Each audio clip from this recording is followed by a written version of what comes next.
ఆ జనరేషన్ అంటే హీరోలు వచ్చేవాళ్ళు కాదు మా ఎయిడ్ షూట్కి. బట్ తర్వాత తరం మారింది కదా, మారిన తరం కళ్యాణ్ బాబు ఫుల్గా ఆయన వచ్చేవారండి ఎయిటింగ్ దగ్గరికి. కంప్లీట్గా ఆయనే.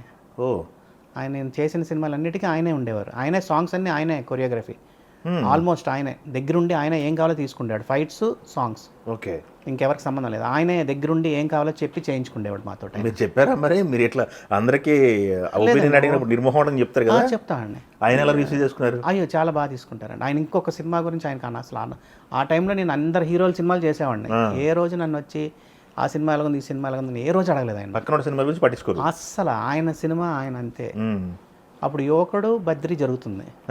యువకుడు కరుణాకరన్ సినిమా చెప్తే, సార్ బద్రి ఏంటి సార్ పెద్ద నచ్చలేదు సార్ నాకు, ఏముందని అన్నా. మీరా? లేదు చూడు ఈ సినిమా ఆడద్దు అన్నాడు ఆయన. అలాగే అది ఆడింది, హిట్ అయింది, సూపర్ హిట్ అయింది. యువకుడు ఫ్లాప్, అవును, యావరేజ్ అయింది. యువకుడు యావరేజ్, చాలా మంచి సినిమా, నాకు అది నచ్చింది. ఇది ఏంటి సార్ ఏముంది సార్ దీంట్లో అని అన్నా. క్లైమాక్స్ బాగాలేదంటే ఆయన కూర్చొని కరెక్ట్ ఆయన దగ్గరుండి చేయించాడు. ఏం చేద్దామనా 20 minutes ఉండేది, అవును, దాన్ని 7.5 8 minutes ఎయిర్పోర్ట్ ముందు. ఈ అమ్మాయిని అన్నాను, మీరు ఒకసారి అమ్మాయిని ఇష్టం పెళ్లి చేసుకుంటాను నేను, ఆ అమ్మాయి నాకు ఇష్టం అని చెప్పిన తర్వాత ఎందుకు సార్ కూర్చోవాలి నేను అన్నా. అప్పుడు ఆయన కూర్చొని ఆ 20 minutesని 7.5 minutes చేశాడు ఆయన. అలాంటివన్నీ ఆయన మైండ్ సెట్తో మీరు హీరో అని నేను వెళ్తానండి, మీ పోర్షన్ అయిపోయింది, నాకు మీ ఇంటెన్షన్ చెప్పేశారు, నాకు ఇంకొక సెకండ్ క్యారెక్టర్ గురించి నాకు ఎందుకండి అన్న. అది నచ్చే నేను ఒప్పుకున్నాను కదా అన్నాడు. లేదు సార్ నాకైతే ఇలా అనిపిస్తుందండి అన్న. అయితే పదాన్ని కూర్చుందాం అని చెప్పి తగ్గించాడు ఆయన. ఆయన కంప్లీట్గా బాగా ట్రావెల్ అయ్యేవారు నాతోటి, కంప్లీట్గా 80 రూమ్లో ఉండేవారు ఆయన బిగినింగ్ డేస్లో నాతోటి. అప్పుడు పూరి గారి పరిస్థితి, మరి పూరి గారు వచ్చేవాళ్ళ? అంటే అందరూ డిస్కషన్ ఉండేదండి. సాంగ్స్ అన్ని కళ్యాణ్ బాబు ఆయనే చేశారు. ఆయన అన్ని సినిమాలకి సాంగ్స్ ఆయనే ఆల్మోస్ట్.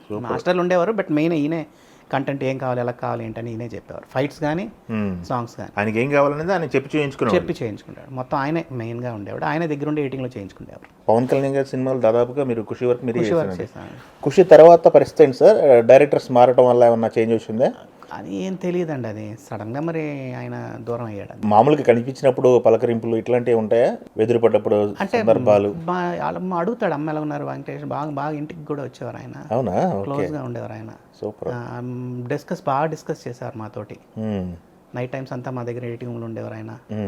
అప్పుడు బాగా కనబడితే నవ్వుతారు, మాట్లాడతారు. ఉడుంబా శంకర్ ఇచ్చారు మధ్యలో నాకు, జానీ లేదు. జానీ కట్ చెప్పాడు ఆయన నాకు, కట్ చెప్పారు, నేను చేయలేము మరి సినిమా అది. ఓకే, కట్ చెప్పినప్పుడు ఏమొచ్చింది సార్? ఆయన ఓన్ డైరెక్షన్ చాలా మంచి కదండి అది. అంటే వాళ్ళు అనుకునేది తీయలేదు, మరి ఎందుకు తీయలేదో నాకు తెలియదు. నాకు చెప్పిన కథ అయితే చాలా మంచి కథ. అది తర్వాత మళ్ళీ నేను ఎందుకు కొన్ని కారణం వల్ల ఆయనకే తెలియాలి, అది నేను చేయలేదు ఆ సినిమా. మళ్ళీ ఉడుంబా శంకర్కి వచ్చారు. ఉడుంబా శంకర్ నాకు నచ్చలేదని ఆడదండి అని అన్న. అందుకు మరి మధ్యలో మాకు చెప్పకంటే వేరే వాళ్ళ దగ్గరికి వెళ్ళింది. ఇలా జరుగుతాయండి అంతే. ఇంకా మనం హానెస్ట్గా పని చేయాలనేది మేము నేర్చుకున్నది. మీరు మొదటి రోజు ఎలా ఉన్నారు, ఇప్పుడు అలా ఉన్నారు, మీరు మారలేదు. లేదండి, మాకు రామేంద్ర గారి సినిమా వేయడానికి కారణం నా హానెస్టీ, నిజాయితీ. అది ఫాదర్ అన్నారు, నీకు అది నీకు రామారెడ్డి గారు కూడా అందరు ఇంతమంది మేము ఉన్నా సీనియర్స్ ఉన్నా నీ దగ్గర ఫస్ట్ వచ్చి ఆయన అడుగుతున్నారు ఒపీనియన్ అంటే నీ అదే బలమేమో అనేది, దాన్ని వదలొద్దు అన్న. దాన్నే పట్టుకున్నాను. జడ్జిమెంట్ రావడం కూడా చాలా అవ్వదు, అందరికీ ఉంటుందండి. మనం చీట్ చేసుకుంటాం అంతే. మనం వాళ్ళు బాధపడతారేమో, డబ్బులు ఇరేమో అనుకుని అబద్ధాలు ఆడతాం. అది మేము నాకు ఎప్పుడు 7 సినిమాలు లక్కీగా రన్నింగ్లో ఉండడం వల్ల నాకు అది ఇబ్బంది అనిపించలేదు. అది చిన్న ఎఫెక్ట్ ఉంటుంది కానీ ఎక్కడ ఏదో చిన్న స్పెషాలిటీ ఉండాలి, అది మేబీ ఇది నా స్పెషాలిటీ. ఇప్పుడు కొంత స్క్రీన్ ప్లే అని మాట్లాడతారు సార్ ఎక్కువ. స్క్రీన్ ప్లే స్టోరీ ఒకళ్ళది ఉంటుంది, స్క్రీన్ ప్లే ఒకళ్ళది ఉంటుంది. బట్ ఎడిటింగ్ టేబుల్ దగ్గరకు వచ్చిన తర్వాత ఫైనల్ మీరు దాన్ని చేస్తుంటారు.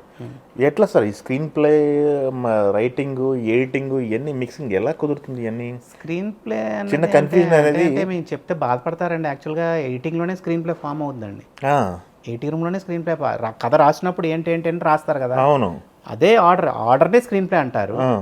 ఎడిటింగ్ రూమ్లో ఏంటంటే మేము సార్ ఇది ముందు వస్తే బాగుంటుందండి, వెనకలు వస్తే బాగుంటుందండి, కథని హాఫ్ ఓపెన్ చేస్తే బాగుంటుంది అని మేము చెప్తాం. అంటే ఆల్మోస్ట్ స్క్రీన్ ప్లేనా అండి. అది ఇంకా మనం ఎవరిని ఏం చేయలేము.